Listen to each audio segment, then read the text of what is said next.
Efesios capítulo 5, vamos a leer los versículos 18 al 21.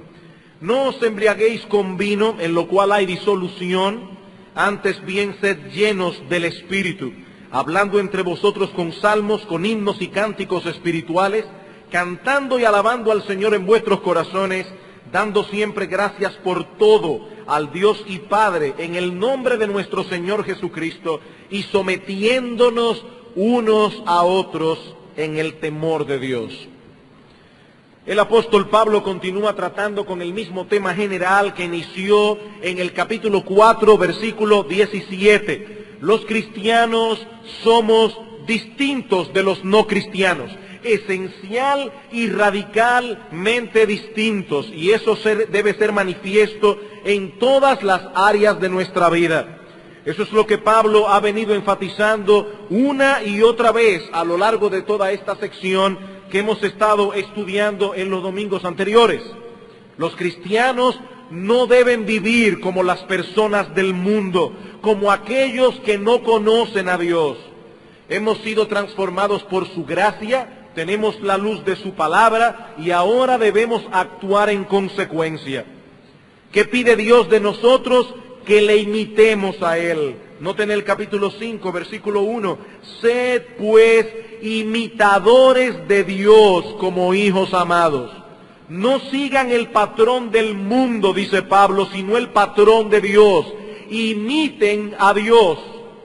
¿Y eso qué significa en la práctica? Bueno, eso significa que debemos andar en amor, versículo 2, que debemos andar en luz, versículo 8, que debemos andar en sabiduría, versículo 15. Eso es básicamente lo que hemos visto hasta ahora en los sermones anteriores. Y es posible que a medida que hemos ido avanzando en el estudio de esta sección de la carta a los Efesios, algunos se hayan sentido aplastados por el peso de tantas demandas.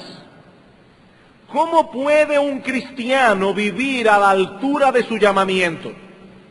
¿Cómo podemos ser imitadores de Dios? ¿Cómo podemos andar en amor? ¿Cómo podemos andar en luz? Andar en sabiduría. Bueno, he aquí la respuesta del apóstol Pablo, versículo 18. No os embriaguéis con vino, en lo cual hay disolución, antes bien sed llenos del Espíritu. Nuestro Dios no es como Faraón, que puso sobre Israel una demanda extraordinaria y no les proveyó los recursos para cumplirlas. No, lo que Dios pide de nosotros es extraordinario, pero Él ha suplido en abundancia los recursos. Y hermanos amados, si perdemos esto de vista, la vida cristiana dejará de ser un deleite y se convertirá en una carga difícil de soportar. El pasaje que vamos a considerar hoy contiene una enseñanza vital de suprema importancia para todo el que desee vivir a la altura de su llamamiento como cristiano. El Señor Jesucristo nos dice en Juan capítulo 10, versículo 10, que Él vino a darnos vida, y vida en abundancia. Si algunos no están disfrutando de esta promesa, si algunos que profesan ser cristianos, en vez de tener una vida abundante, parece que están medio muertos, entonces deben examinar con cuidado este pasaje de la carta a los Efesios. ¿Qué nos dice Pablo aquí? Que si vamos a vivir a la altura de lo que somos como cristianos, hay algo que debemos evitar, hay algo que debemos perseguir. Nuestro texto contiene una prohibición, luego una exhortación y luego una lista de resultados que vendrán a nuestras vidas si obedecemos. Pero esto último, los resultados, lo veremos, si Dios lo permite, en nuestro próximo sermón. Veamos entonces, en primer lugar, la prohibición. La prohibición. En los versículos que estudiamos el domingo pasado, fuimos exhortados a andar en sabiduría. Dice en el versículo 15 al 17, mirad pues con diligencia cómo andéis, no como necios, sino como sabios, aprovechando bien el tiempo porque los días son malos. Por tanto, no seáis insensatos, sino entendidos de cuál sea la voluntad del Señor. Andad como sabios, no como necios. Bueno, ahora Pablo nos dice que si vamos a comportarnos como sabios, hay algo que debemos evitar a toda costa: la embriaguez. Versículo 18, no os embriaguéis con vino, en lo cual hay disolución. Esta palabra disolución es la misma que se usa en el Evangelio de Lucas para describir la condición del hijo pródigo. Dice en Lucas capítulo 15, versículo 13, que este joven se fue de su casa a una provincia apartada, lejos de su padre, y allí desperdició sus bienes viviendo perdidamente. Esta es la misma palabra que se usa en Efesios 5, 18. Perdidamente. Este joven derrochó todo lo que tenía en una vida disoluta, desenfrenada, autodestructiva. En otras palabras, vivió como un necio y lo perdió todo. El exceso de vino o de cualquier otra bebida alcohólica lleva al hombre a una condición descontrolada, a la pérdida del juicio, a la pérdida del razonamiento equilibrado. Porque el alcohol disminuye nuestra capacidad de control. Contrario a lo que muchos piensan, el alcohol no es un estimulante, es un sedante. Martin Lloyd-Jones, que además de ser pastor y un gran siervo de Dios, era doctor en medicina, nos dice que el alcohol reduce la capacidad de los centros más importantes de todos en el cerebro. Y más adelante añade, de esa manera los elementos más primitivos salen a la superficie y se apoderan del control. Por un tiempo el hombre se siente mejor. Ahora ha perdido su sentido del temor, ha perdido su discriminación, ha perdido su poder de distinción. El alcohol simplemente anula sus centros superiores, dejando en libertad lo instintivo, los elementos primitivos. Su control sobre sí mismo ha sido disminuido por el alcohol. Termina la cita. El alcohol interrumpe las funciones normales del cuerpo y la mente, llevando a la persona a una vida disipada, desenfrenada. Por eso, aunque la Biblia no prohíbe beber vino, sí prohíbe tajantemente la embriaguez. En los tiempos bíblicos, el vino era una bebida muy apreciada, tanto que se usa en varios textos de las Escrituras, incluso como símbolo de la bendición de Dios y de la alegría de la salvación. Hablando de esto, dice en Isaías capítulo 55, venid, comprad sin dinero y sin precio vino y leche, hablando de la salvación que Dios ofrece por gracia. Compren vino y leche. Era una bebida apreciada. No se consideraba como algo pecaminoso en sí mismo beber vino. De hecho, en las bodas de Caná, nuestro Señor Jesucristo hizo un vino de excelente calidad.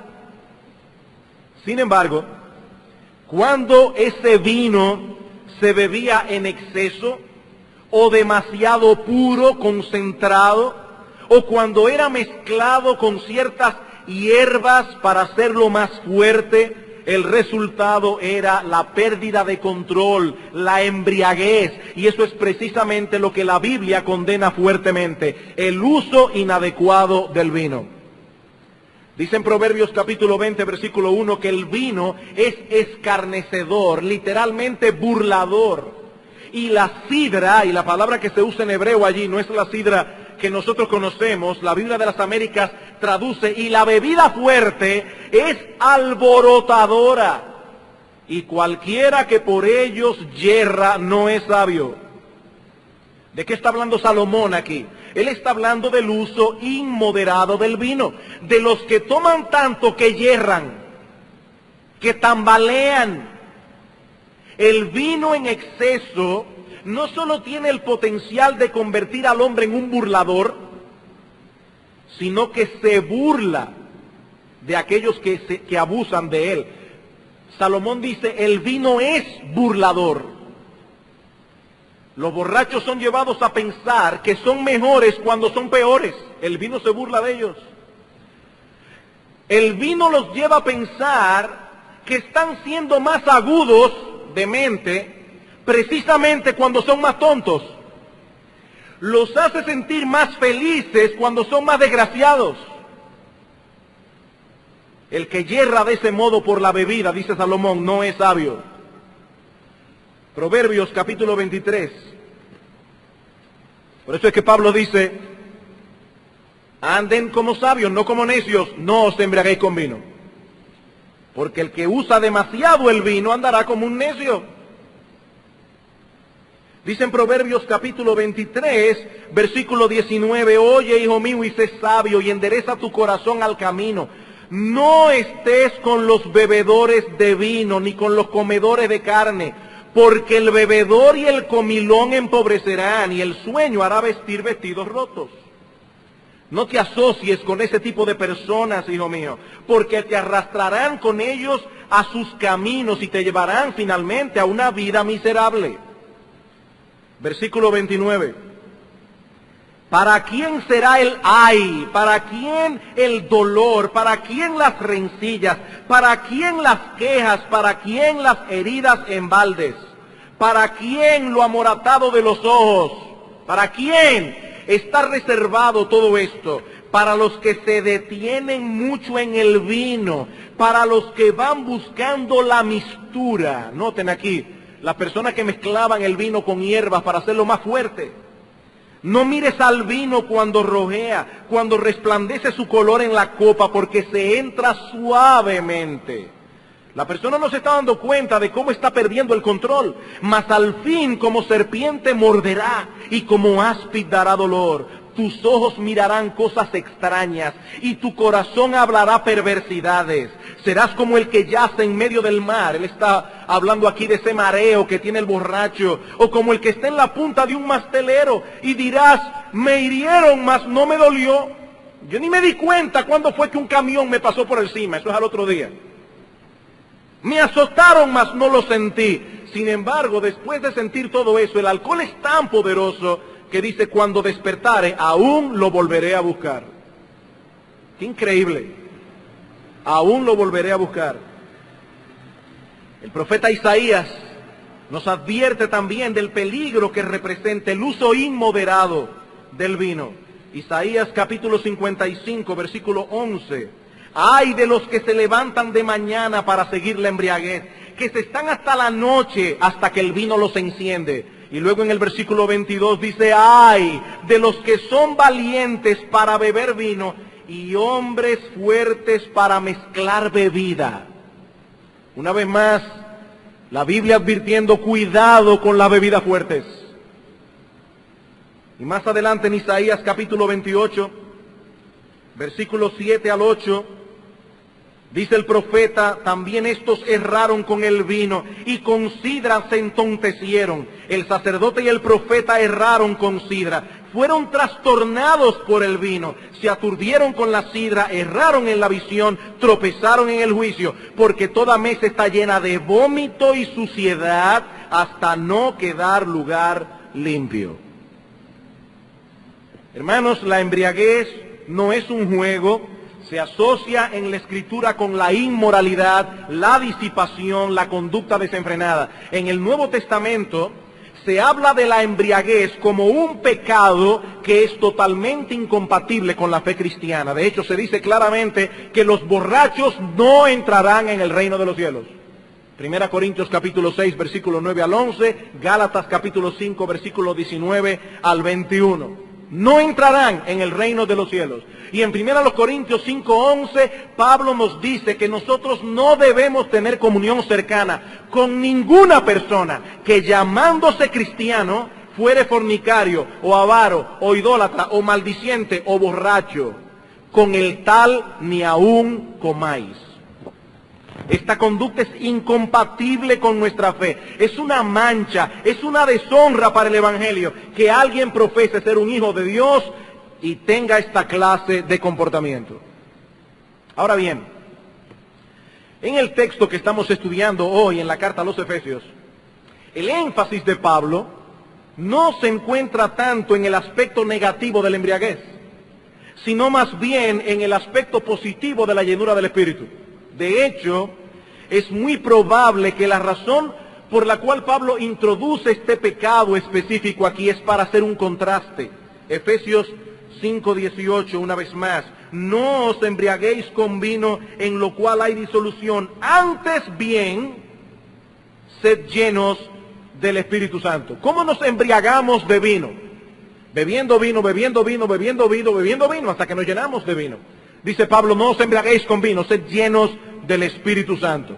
Como veremos en un momento, hay ciertas similitudes entre la embriaguez y la llenura del Espíritu, como hay también diferencias abismales entre una condición y la otra. ¿Qué significa ser lleno del Espíritu Santo? ¿Cómo sabemos si un creyente posee esa condición? ¿Cómo puede ser el cristiano lleno del Espíritu de Dios? Eso es lo que quiero que consideremos en el tiempo que nos resta. Ya vimos la prohibición, veamos ahora la exhortación. La exhortación: sed llenos del Espíritu Santo. Al tratar con este asunto, es muy importante que recordemos que el Espíritu Santo no es una sustancia o una influencia. No se trata de un gas o un líquido o un poder, es una persona. La tercera persona de la Trinidad que viene a morar en la vida de todo creyente desde el instante mismo de la conversión. Dice el apóstol Pablo en Romanos capítulo 8, versículo 9, que si alguno no tiene el Espíritu de Cristo, no es de él. El Espíritu Santo mora en todos los cristianos y no viene a nosotros por parte, sino como una persona completa. Cuando una persona cualquiera viene a nuestra casa de visita, él no viene en pedazos. Esa persona o está o no está. Y con el Espíritu es exactamente igual. No es que al convertirnos se nos da un pedazo del Espíritu, un poco del Espíritu, y luego si cumplimos con ciertas condiciones nos dan otro pedazo, otro poco, y así más y más, hasta que finalmente somos llenos del Espíritu. No. Lo que la Biblia enseña es que algunas personas tienen el Espíritu, los cristianos, y otros no lo tienen, los no cristianos.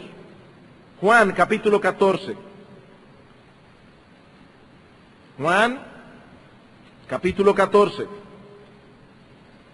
versículo 16.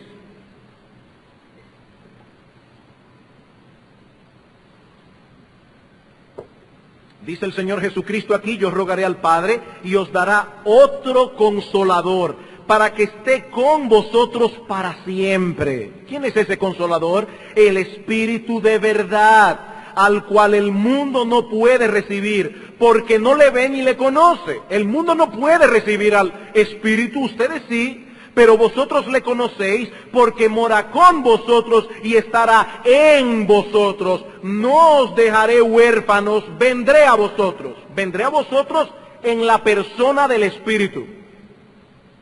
Aunque nuestro Señor Jesucristo ascendió a los cielos, sus discípulos no hemos quedado huérfanos, porque el Espíritu Santo ha venido a morar en nuestros corazones. Todo lo que Cristo hizo por sus discípulos mientras estuvo en la tierra, cada vez que tenían un conflicto, iban a donde el Señor. Cada vez que tenían una dificultad, iban a donde el Señor. Bueno, todo eso es ahora el Espíritu para nosotros. Todo lo que Cristo hacía por ellos, el Espíritu lo hace ahora para todos los cristianos. Y hermanos amados, no existe ninguna condición que cumplir para que el Espíritu venga a morar en nosotros. Ninguna condición, excepto creer en Cristo. Juan capítulo 7. Juan capítulo 7. Hay personas al día de hoy que nos están dando muchas fórmulas para ser llenos del Espíritu Santo. Cuando lo que la Biblia dice, o para que el Espíritu venga a morar en nosotros, cuando la Biblia dice que el Espíritu viene a morar en todos los que creen. Juan capítulo 7, versículo 37, en el último y gran día de la fiesta, Jesús se puso en pie y alzó la voz diciendo, si alguno tiene sed, venga a mí y beba. El que cree en mí, como dice la Escritura, de su interior correrán ríos de agua viva. Esto dijo del Espíritu que habían de recibir los que creyesen en él, pues aún no había venido el Espíritu Santo porque Jesús no había sido aún glorificado. Todos los que creen ya tienen el Espíritu. Sin embargo, es a un grupo de creyentes a los que Pablo exhorta en Efesios 5:18 a ser llenos del Espíritu. El Espíritu mora en todo cristiano, pero no todos los cristianos son llenos del Espíritu Santo. ¿Qué significa ser llenos del Espíritu? Muchas veces la Escritura usa la expresión ser llenos de para señalar la condición de alguien que está siendo controlado por algo. Por ejemplo, en el Evangelio de Lucas, capítulo 5, versículo 26, se habla de un grupo de personas que se llenaron de temor cuando vieron al Señor sanar a un paralítico. Y en Lucas capítulo 6, versículo 11, se dice de los fariseos que se llenaron de furor contra Cristo porque sanó en el día de reposo a un hombre que tenía una mano seca. No es lo mismo sentir miedo o ira que estar lleno de miedo o lleno de ira. Son dos experiencias distintas. Una persona llena de miedo está controlada por el miedo, así como una persona llena de ira está controlada por la ira, al punto de que puede llegar incluso a cometer una locura. Está fuera de control. Ser llenos del Espíritu no es otra cosa que ser controlado por el Espíritu que mora en nosotros. Noten el contraste, no os embriaguéis con vino, en lo cual hay disolución. Antes bien, sed llenos del Espíritu.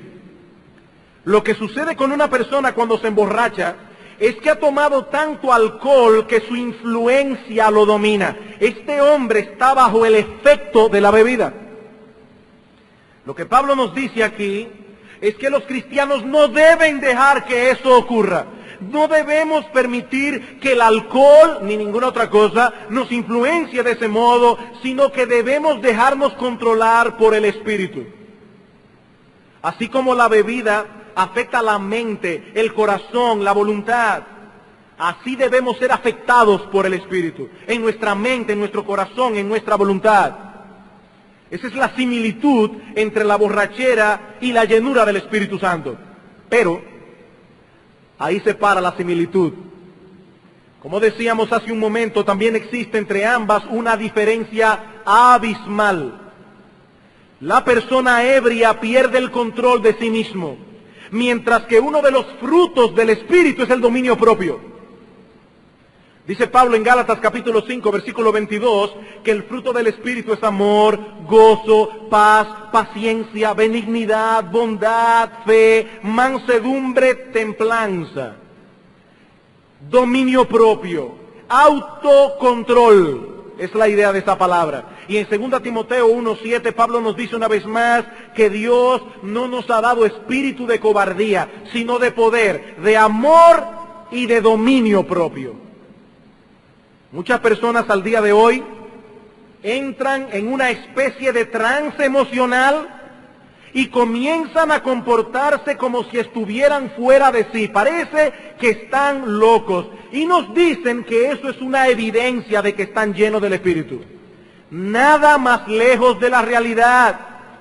La llenura del Espíritu no se manifiesta de ese modo, sino más bien a través de un carácter piadoso, autocontrolado y una vida fructífera.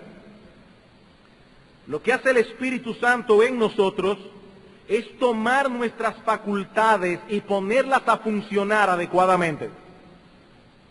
Un comentarista dice, si el alcohol excesivo deshumaniza, transformando a un ser humano en una bestia, la plenitud del Espíritu humaniza porque nos hace como Cristo.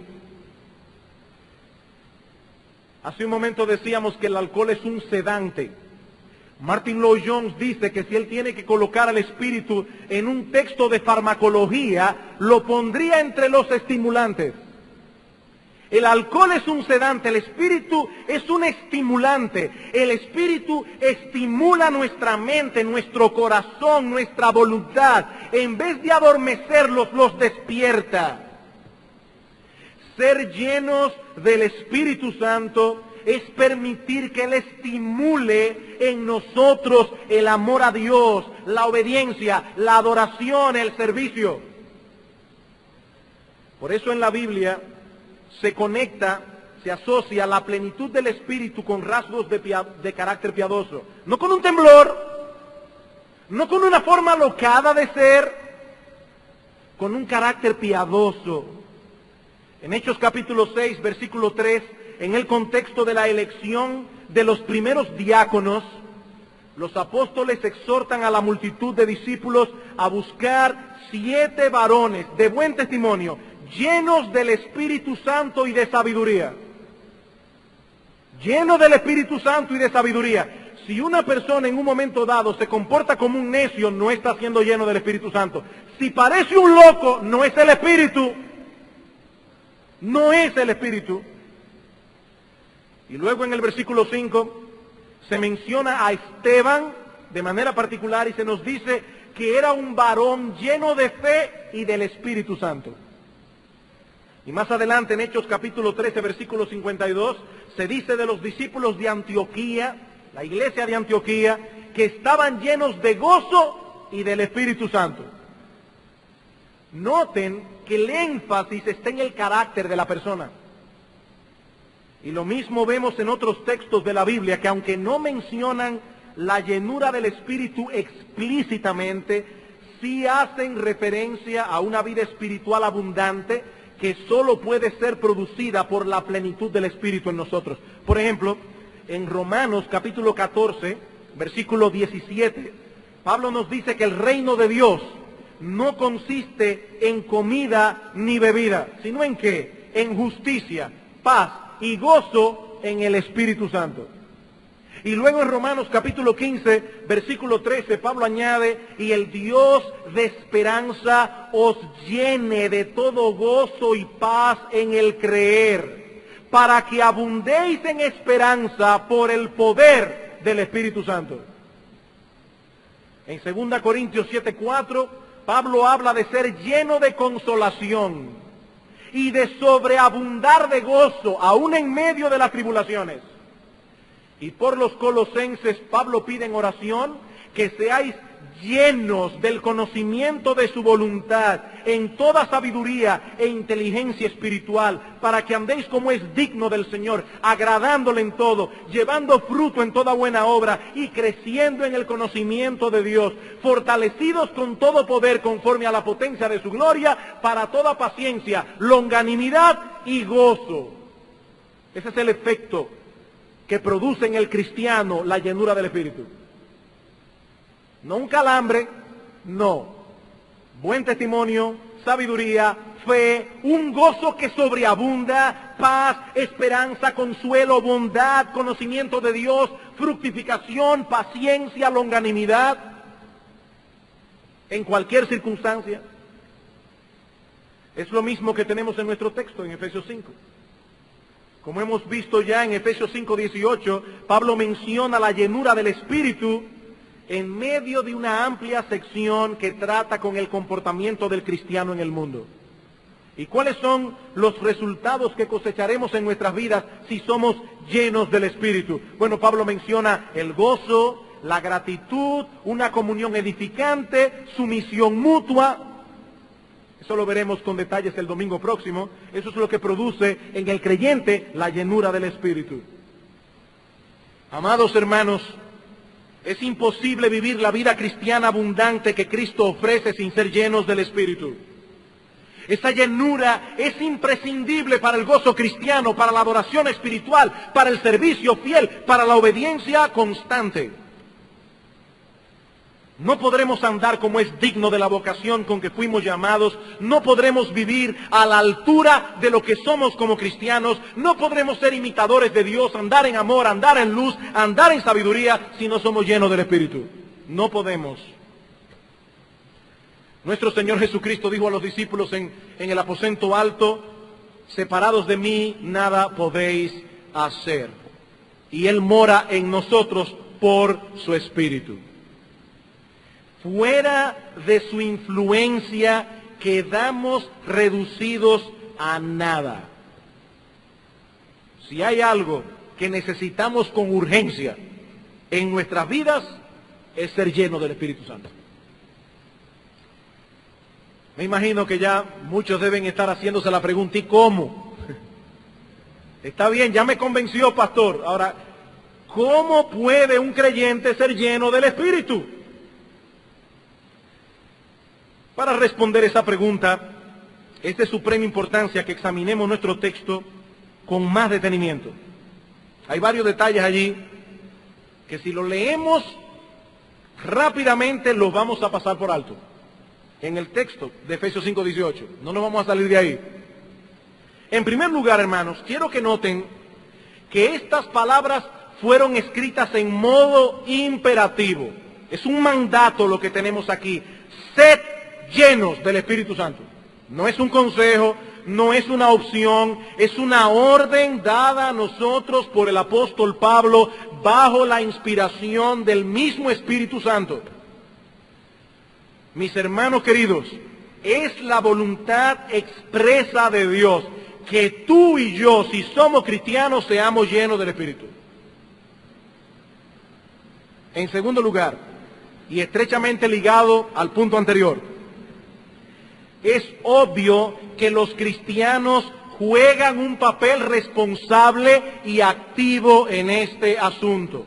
Esta es una exhortación que los cristianos pueden descuidar o pueden obedecer.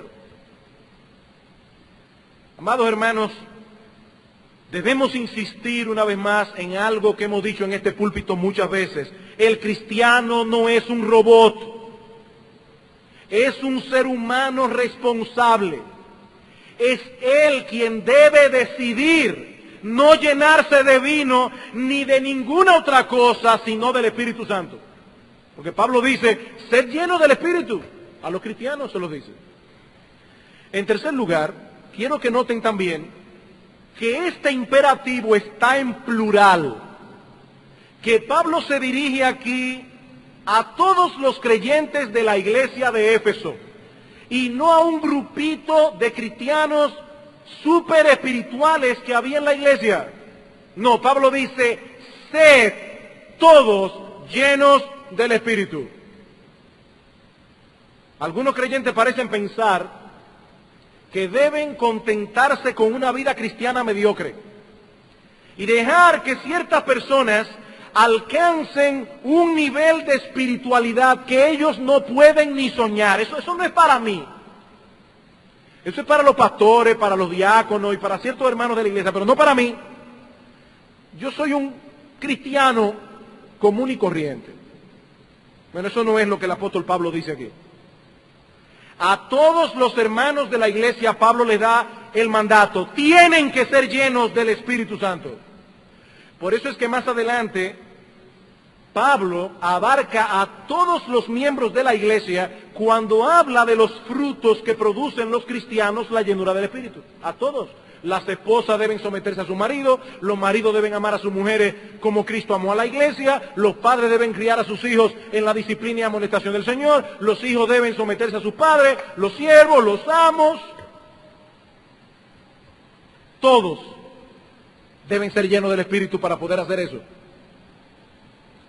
En cuarto lugar, hay algo en nuestro texto que ustedes no lo van a ver en el idioma español, pero sí se ve en el idioma original en que Pablo escribió la carta, en el idioma griego. Y es que este imperativo no solo está en plural, sino también en voz pasiva. ¿Y eso qué significa? Que nosotros podemos traducirlo de esta manera: déjense ser llenos del Espíritu Santo. Déjense guiar, déjense controlar, déjense influenciar. Eso es lo que Pablo está diciendo. Y una cosa más, es que en el original, el mandato no solo está en plural, en voz pasiva, sino también en tiempo presente, lo que indica que se trata de algo habitual. Déjense controlar continuamente por el Espíritu Santo. Esta debe ser la experiencia diaria del cristiano, porque cada día vamos a necesitar su control, su influencia, su dirección. La llenura del Espíritu de la que Pablo habla aquí no es una experiencia crítica que se obtiene en un momento dado y que nos lleva a actuar en una forma extraña o a sentir cosas escalofriantes. No. Pablo está hablando aquí de una condición, de un estado en el que debemos vivir permanentemente. El pastor Salvador Gómez citó Gálatas capítulo 5 en la clase de escuela dominical. Andad en el Espíritu, Gálatas 5:16, y no satisfagáis los deseos de la carne. ¿Cuándo yo debo andar en el Espíritu? ¿De 8 a 12? No, andad en el Espíritu. No es que yo voy a una reunión especial y de repente alguien me puso las manos y yo caí en el piso. No, eso no tiene nada que ver con esto que Pablo está hablando aquí. Pablo está hablando de un estado, de una condición. Volvemos entonces a la pregunta que hicimos hace un momento. ¿Cómo pueden los cristianos ser llenos del Espíritu Santo? Yo no quiero abusar de ustedes, de vuestra paciencia, porque me han esperado hasta aquí. Pero van a tener que esperar un paso más.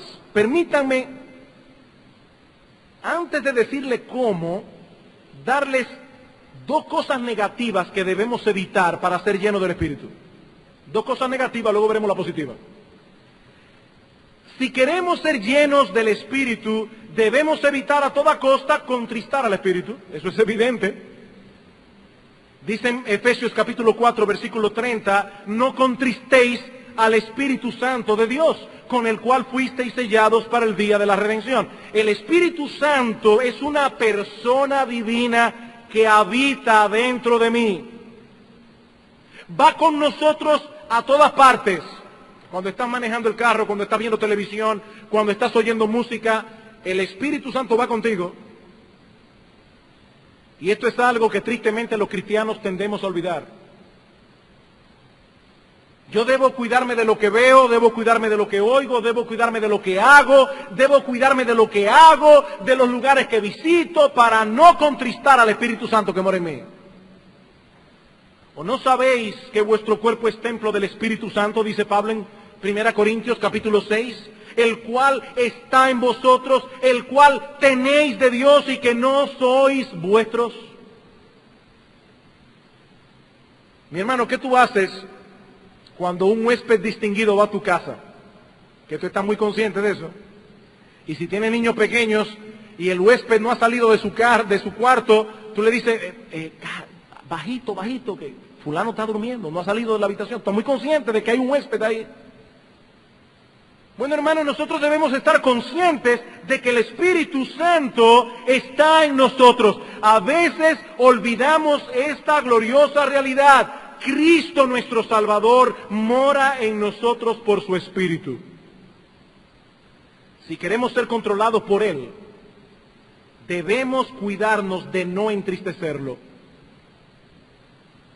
Por otra parte, y estrechamente ligado con esto, debemos cuidarnos también para no dejarnos controlar por ninguna cosa opuesta al Espíritu. Opuesta al Espíritu. No os embriaguéis con vino, sed llenos del Espíritu. No una cosa, sino la otra. En Gálatas capítulo 5, versículo 17 dice Pablo, el deseo de la carne es contra el Espíritu y el del Espíritu es contra la carne. Y en Romanos 8:7 dice que los designios de la carne, ya lo leímos en la escuela dominical, los pensamientos, los planes, los deseos de la carne son enemistad contra Dios. Si queremos ser llenos del Espíritu, debemos evitar que nos controlen nuestros apetitos, nuestras pasiones, nuestros deseos, que son contrarios al Espíritu. Y lo mismo podemos decir de los patrones del mundo que se oponen a los patrones de Dios.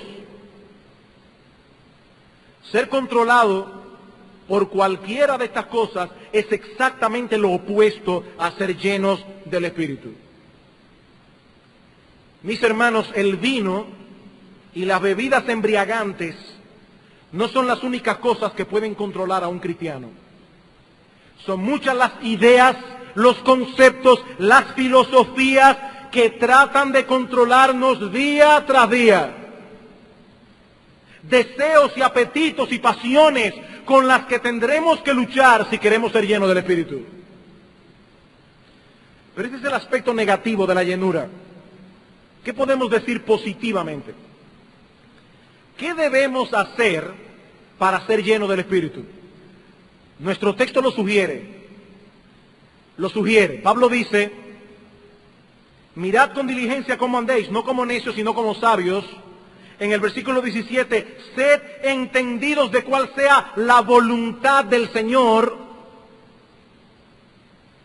¿Qué debemos hacer para ser llenos del Espíritu? Debemos llenar nuestras mentes de la palabra de Dios, inspirada por el Espíritu Santo, de modo que ésta controle cada vez más nuestros pensamientos y nuestras acciones. Noten, hermanos, algo interesante en Colosenses capítulo 3, versículo 16. Allí Pablo nos dice que la palabra de Cristo debe morar abundantemente en nosotros. Ahora, lo interesante de este texto es que los frutos que Pablo menciona como resultado de esa llenura de la palabra son exactamente los mismos que Pablo menciona en Efesios 5 como resultado de ser lleno del Espíritu. Los mismos. Colosenses 3:16, la palabra de Cristo mora en abundancia en vosotros, enseñándoos y exhortándoos unos a otros en toda sabiduría, cantando con gracia en vuestros corazones al Señor, con salmos, con himnos, cánticos espirituales, y todo lo que hacéis, sea de palabra o de hecho, hacedlo todo en el nombre del Señor Jesús, dando gracias a Dios Padre por medio de Él. Casadas, estén sujetas a vuestro marido, maridos, amad a vuestras mujeres, etcétera. Lo mismo de Efesios 6, Efesios 5. En la medida en que la palabra de Cristo va tomando lugar en nuestras mentes, no solo comenzamos a pensar como Cristo, a actuar como Cristo y a parecernos a Cristo, sino, y hermanos, aquí sí yo les pido que pongan todas sus neuronas cerebrales a funcionar, porque lo que voy a explicar no es fácil de explicar. No solamente pensaremos como Cristo, actuaremos como Cristo, nos pareceremos a Cristo cuando su palabra tome lugar en nosotros, sino que el poder de su Espíritu se manifestará más ampliamente en nuestras vidas. Permítame tomar unos minutos para explicar este proceso. Hace unos meses atrás estudiamos la oración de Pablo por los Efesios en el capítulo 3, versículo 14. Efesios capítulo 3, versículo 14. Y aunque allí no se menciona la llenura del Espíritu explícitamente, en realidad de lo que habla este texto es de la llenura del Espíritu. Lo voy a leer ahora, pero noten que al final Pablo habla de que Él quiere que ellos sean llenos de la plenitud de Dios. Ahora, hermanos, Dios habita en nosotros por medio de su Espíritu. Ser lleno de la plenitud de Dios es ser lleno del Espíritu Santo. Con esto en mente vamos a leer la oración de Pablo en Efesios 3, versículo 14. Por esta causa doblo mis rodillas ante el Padre de nuestro Señor Jesucristo, de quien toma nombre toda familia en los cielos y en la tierra, para que os dé, conforme a las riquezas de su gloria, el ser fortalecidos con poder en el hombre interior por su Espíritu, para que habite Cristo por la fe en vuestros corazones, a fin de que arraigados y cimentados en amor, seáis plenamente capaces de comprender con todos los santos cuál sea la anchura, la longitud, la profundidad y la altura, y de conocer el amor de Cristo que excede a todo conocimiento, para que seáis llenos de toda la plenitud de Dios. Pablo pide en oración que estos hermanos sean fortalecidos con poder en el hombre interior por su Espíritu. ¿Para qué? para que habite Cristo por la fe en nuestros corazones. Ahora, ya Cristo habita en todo cristiano, pero la palabra que el apóstol Pablo usa aquí, si recuerdan cuando estudiamos este texto, es una palabra muy fuerte en griego, que significa para que Cristo tenga en nosotros una habitación confortable, para que Él se sienta como en su casa y pueda moverse a sus anchas allí. Él habita ya en nuestros corazones por medio de su Espíritu, pero a medida que la fe se fortalece y se acrecienta en nosotros, Cristo habita más confortablemente y nosotros nos beneficiamos más ampliamente de su poder. Ahora dice Pablo que todo eso ocurre por medio de la fe. Y yo me pregunto, hermanos, ¿de qué se alimenta la fe? ¿Cómo se desarrolla la fe? La fe se alimenta de la palabra de Dios y se fortalece al obedecerla. Cada acto de obediencia es un acto de fe.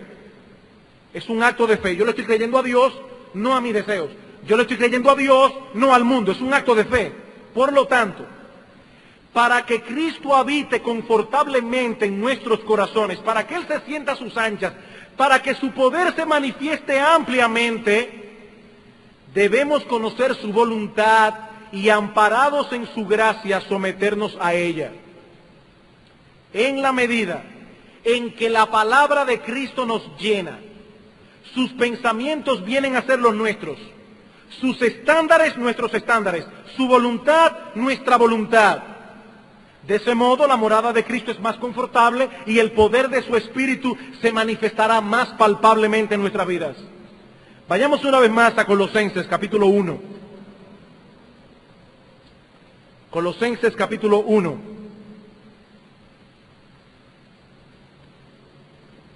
Versículo 9. Por lo cual también nosotros desde el día que lo oímos no cesamos de orar por vosotros y de pedir que seáis llenos del conocimiento de su voluntad en toda sabiduría e inteligencia espiritual, para que andéis como es digno del Señor, agradándole en todo, llevando fruto en toda buena obra y creciendo en el conocimiento de Dios, fortalecidos con todo poder conforme a la potencia de su gloria, para toda paciencia y longanimidad con gozo.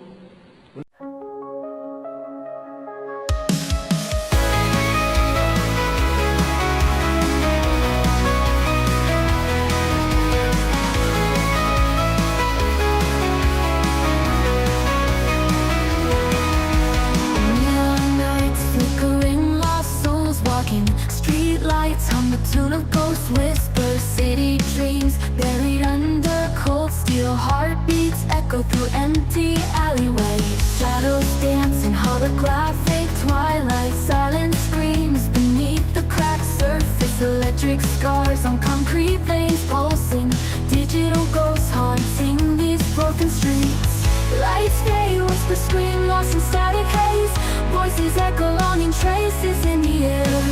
Spirits rise, neon skies, dreams in disarray. Echoes of the night calling, can't escape despair. Winding roads through virtual despair. Broken hearts left in empty squares.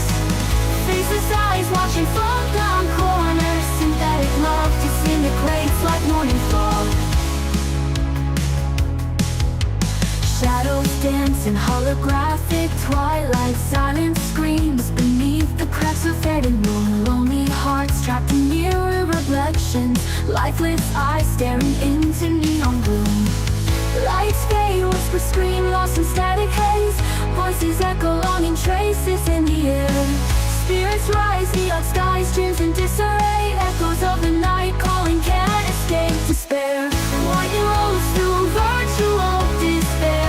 Broken hearts left in empty squares. Faceless eyes watching from down corners. Synthetic love disintegrates like morning fog. Flicker in the distance, a warmth breaks the night. A single bloom pushing through cracked concrete, a fight for something real, touch, a connection untold. A melody breaks the silence, a story to unfold. A ragged voice, a lone guitar, a song in the square, singing of hope of breaking free, a dream to repair. The lonely gather, drawn by the sound, faces light up, shadows retreat from hallowed ground.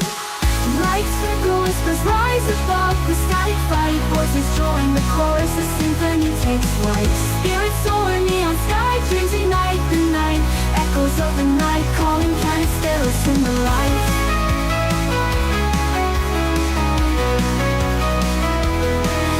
In the heart of the silicon, a crack begins to mend. A human spark of firefly, a love that will transcend the artificial night. A city starts to breathe, hope rekindle, whispering, you are not